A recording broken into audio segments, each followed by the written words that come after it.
ആറ് നട ആളെ കിട്ടിയില്ലേ കോയൊക്കെ പുല്ലാണ് ഒറ്റക്ക് നടുഞ്ഞ കാട് മല കോയന്റെ തല കോയന്റെ തലാന്നോ അല്ല പക്ഷേ ഇന്ന് മീന്റെ തല കിട്ടില്ല കൂട്ടാനില്ല കൂട്ടാലും കുഴപ്പമൊന്നുമില്ല ചാ തൂക്കാത്തട ചെയ്യണമെങ്കിൽ ഇറങ്ങിക്കാം നമ്മൾ രണ്ടാൾ കൂടി മനക്കെട്ട് അതിപ്പോ തീരും ഇങ്ങോട്ട് വാ ഇച്ച് നാളെ വിസിറ്റിങ്ങിന് പോവാളല്ലേ ഇന്നെ കൂടി കറ്റൂല അന്റെ പോറം ഞാൻ പൊളിച്ചു ഇവിടെ വാ ആ കറക്കേ ഇവിടെ വാ ഇങ്ങോട്ട് കഴിച്ചു ഇത് നട്ട അന്നെ നട്ട നേരം കൊടിച്ച് രണ്ട് നാറ് കെട്ടാൻ മതി ഞാൻ വരുമ്പോത്തിന് ഇതൊക്കെ നട്ടൂടെ കഞ്ഞിപാത്രം കടിക്കാം ഇത് നിക്കണില്ല പച്ചേ അതൊക്കെ നിന്നോളൂ കഴിഞ്ഞു പച്ചേ ഇത്ര എളുപ്പം കഴിഞ്ഞുന്നോ ആ എവിടെ നാറ് പടച്ച റബ്ബേ തല കുത്തനച്ചക്ക്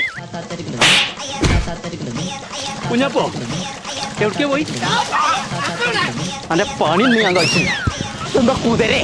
കുഞ്ഞപ്പോ നിക്കവിടെ എന്താ പച്ചേ ഞാൻ ഗൾഫ് പോണ്ടല്ലോ അന്നെ കൊല്ലും ഞാൻ ഗൾഫ് പോയെങ്കിൽ 2 മാസത്തെ വിസിറ്റിംഗ് തീർന്നു കഴിഞ്ഞാൽ എത്ര കാട്ടിൽ നിച്ചു കൂടിയാണില്ല ഞാൻ പോവില്ല അതിനെ കുറിച്ച് പേടിച്ചണ്ട അബുദാബിന്റെ ഫൈൻവേ ട്രാവൽസ് ട്രാവൽസ് ഒരു എല്ലാ